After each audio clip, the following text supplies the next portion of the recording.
Didier. Bonsoir Anne-Claire. Alors on évoque dans nos journaux très souvent l'évolution technologique des voitures, mais la route, elle aussi, va changer notre façon de conduire. Vous allez même nous parler ce soir des autoroutes, un quart du trafic. À quoi va-t-elle ressembler cette autoroute du futur ? Eh bien, elle sera plus écologique et plus sûre. Rouler au sec alors qu'il y a des orages de pluies verglaçantes comme cette semaine, eh bien, ce sera possible.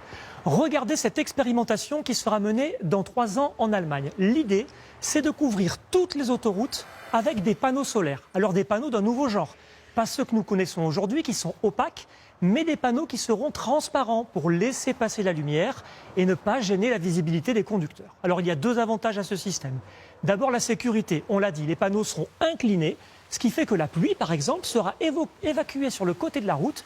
Vous roulerez tout le temps au sec, c'est important car il y a 2 fois plus de risques d'accident lorsque la route est mouillée. C'est pareil avec la neige et le verglas, la route restera sèche, pas de poids lourds bloqués sur la route ni de kilomètres de bouchons. L'autre avantage, évidemment, il sera écologique avec ces panneaux solaires. Les 13 000 kilomètres d'autoroutes équipées en Allemagne pourront fournir 1/3 de la consommation annuelle des 83 millions d'habitants, c'est énorme. Didier, on pourra aussi recharger sa voiture en roulant, plus besoin de s'arrêter aux stations-service.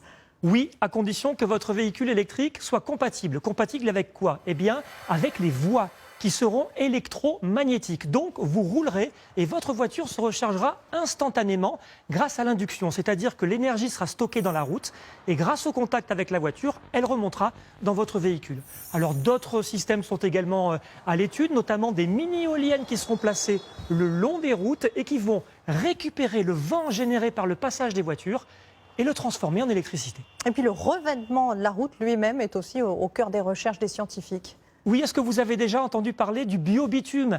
Eh bien, des chercheurs du CNRS sont en train de travailler sur un bitume à base de microalgues. Alors, il aura les mêmes caractéristiques que le bitume que l'on connaît, la couleur, l'adhérence, la réduction du bruit qui progresse beaucoup en ce moment, mais il sera beaucoup moins polluant. Et puis une autre expérimentation a déjà été menée, elle, mais sur toute petite échelle aux Pays-Bas, avec de la peinture luminescente qui a été utilisée pour peindre le marquage au sol. Il capte la lumière durant la journée, il la restitue pendant la nuit et c'est très utile quand on sait que les autoroutes, en France notamment, ne sont pas éclairées. Merci beaucoup Didier pour ces démonstrations très